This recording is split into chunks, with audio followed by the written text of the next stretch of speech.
Press meet ఏర్పాటు చేసిన ముఖ్య ఉద్దేశం మరి పశ్చిమ గోదావరి జిల్లా వైఎస్ఆర్ కాంగ్రెస్ పార్టీ నూతన జిల్లా అధ్యక్షులుగా ఎన్నిక కాబడిన కొత్తపల్లి సుబ్బారాయుడు గారి అధ్యక్షతన మంగళవారం మధ్యాహ్నం 2 గంటలకు జిల్లా పార్టీ ఆఫీసులో సర్వసభ్య సమావేశం ఏర్పాటు చేయడం జరిగినది. కావున జిల్లా అసెంబ్లీ నియోజకవర్గ కోఆర్డినేటర్లు, పార్లమెంటరీ నియోజకవర్గ కోఆర్డినేటర్లు, జిల్లా అనుబంధ సంఘాల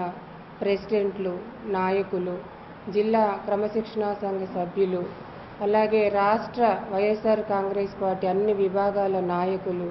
మండల పట్టణ గ్రామ కమిటీ నాయకులు, ఇప్పటి వరకు వైఎస్ఆర్ కాంగ్రెస్ పార్టీ ఆవిర్భావం నుంచి వివిధ రకాలుగా పార్టీ బాధ్యతలు నిర్వహించిన ప్రతి ఒక్క నాయకులకు, కార్యకర్తలకు, మహిళలకు మరి విజ్ఞప్తి చేస్తూ ఉన్నాం. మరి తెలుగుదేశం పార్టీ అన్ని రంగాలలో విఫలమైంది. అబద్ధపు హామీలతో అధికారంలోకి వచ్చిన తెలుగుదేశం పార్టీ మరి తన హామీలను నిలబెట్టుకునే విధంగా మెడలు వంచి పనిచేసే విధంగా చంద్రబాబు నాయుడు గారికి మరి మన నేత జగన్మోహన్ రెడ్డి గారు అలుపెరగని పోరాటం చేస్తున్నారు. ఆయన నాయకత్వంలో వైఎస్ఆర్ కాంగ్రెస్ పార్టీ పశ్చిమ గోదావరి జిల్లాలో మరింత బలోపేతం అయ్యేటందుకు అన్ని విభాగాలను బలోపేతం చేసుకుని ప్రజల పక్షాన పోరాడటానికి పార్టీ అనుసరించాల్సిన వ్యూహాలను గురించి మరి చర్చించడానికి వీలుగా, అంతేకాకుండా పట్టిసీమ ప్రాజెక్టుతో మరి చంద్రబాబు నాయుడు గారు రైతులకు అన్యాయం చేయాలని సంకల్పించారు.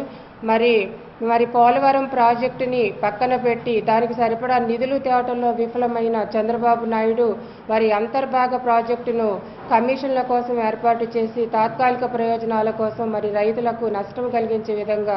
ఆయన చేస్తున్న ప్రయత్నాలను తిప్పికొట్టే విధంగా వైఎస్ఆర్ కాంగ్రెస్ పార్టీ అనుసరించాల్సిన వ్యూహాలనే కానీ మరి మహిళలను, మరి డ్వాక్రా మహిళలను, రైతులను, నిరుద్యోగులను, ఉద్యోగులను మభ్యపెట్టే విధంగా మరి చంద్రబాబు నాయుడు గారు చేసిన అబద్ధపు హామీలను అమలయ్యే విధంగా మనం ప్రభుత్వంపై ఎటువంటి ఒత్తిడి తీసుకురావాలో దాని మీద అనుసరించాల్సిన వ్యూహాత్మక నిర్ణయాల కొరకు మరి సుబ్బారాయుడు గారు జిల్లా పార్టీ నాయకులందరితో కూడా సర్వసభ్య సమావేశం ఏర్పాటు చేయడం జరిగింది. కావున పెద్ద ఎత్తున జిల్లా పార్టీ నాయకులు, కార్యకర్తలు, మహిళలు, అభిమానులు పెద్ద ఎత్తున హాజరై ఈ కార్యక్రమాన్ని జయప్రదం చేయవలసిందిగా, రాబోయే కాలంలో వైఎస్ఆర్ కాంగ్రెస్ పార్టీ విజయదుందుబి మోగించేటందుకు కొత్తపల్లి సుబ్బారాయుడు గారి సారథ్యంలో ముందుకు నడిచేటందుకు మరి జిల్లా పార్టీ నాయకత్వం అంతా కూడా కదిలి వచ్చి ఈ కార్యక్రమాన్ని జయప్రదం చేయాల్సిందిగా విజ్ఞప్తి చేస్తూ ఉన్నాను.